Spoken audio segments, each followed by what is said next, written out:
What, what's your name? Delaney. Hey, so, you know, we've only been here today. We're a national outlet. But, like, the power of this mural is breathtaking. Kind of talk about what this represents to you. This is just the movement. I mean, this is Louisville, Kentucky, where Breonna Taylor was murdered in her home a few months ago. I think it's been now 114 days since her murder. And this is just bringing awareness. We have Whitney Holborn. She's an artist from Colorado. She's also a Louisville native. She came back to bring awareness to this, and she's really been working really hard on this mural, and it's amazing. So is Resco over there, and Norris. I mean, it's amazing. It's amazing. Talk about, you know, this happened in March. We're in July now. They're still investigating. I don't know what the hell they're investigating. I mean, I think we know what happened.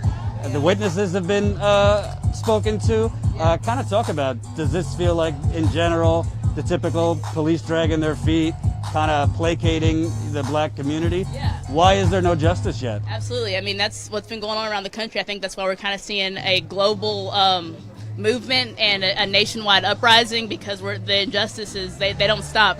They're constant. The issue with Breonna Taylor, I think it made a huge statement when the mayor decided to back the police. Instead of just firing the police, I think it made a big statement what side he was on when an innocent life was taken, and he didn't fire him right away.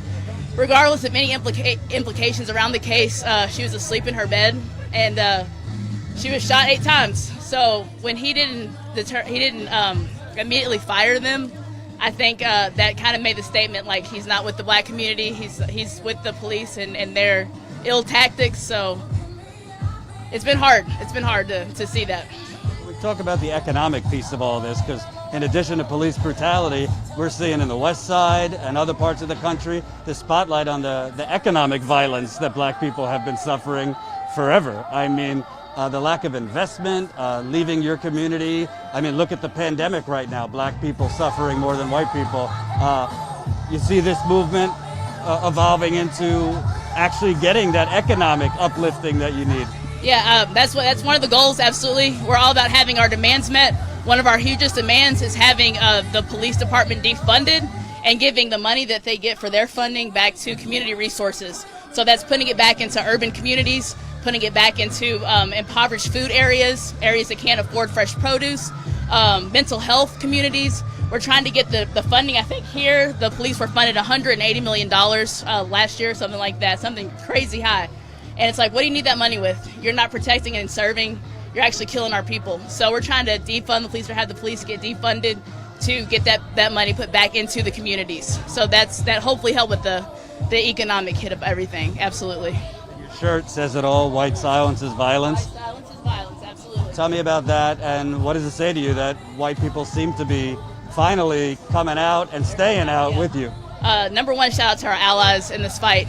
They've been super supportive overall. So the white people who are not speaking up and speaking out, you're directly contributing to the violence, because, like I said, white silence is violence. If you're not coming and standing with us, standing with your black brothers and sisters and saying it's time for this to end, as we all know, white people hold the power in this country. So come and stand with us, stand up for us. If you're silent, you're complicit. You're contributing to the issues of to police brutality and other black issues in the world and in the nation. And last question, you know, I think corporate America, the government, you know, to them, maybe they're just waiting it out. Let them protest. They'll tire themselves out after a while. Maybe we'll throw some crumbs here and there, a monument, a mural, maybe some reform around the edges. Do you feel that this movement is sustainable for the long term? Not just the protest, you know, the physical protest, but the organizing, the communities coming together to really just continue these demands, people running for office, that kind of thing.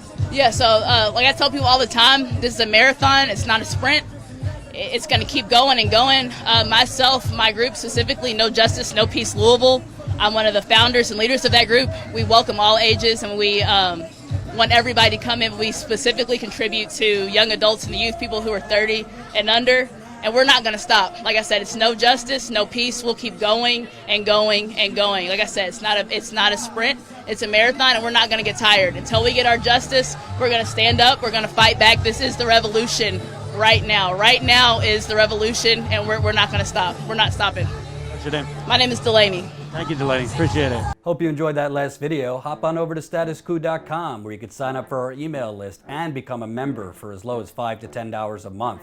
Membership is how we grow. That's statuscoup.com/join. And remember, join our email list so we can grow the revolution with you.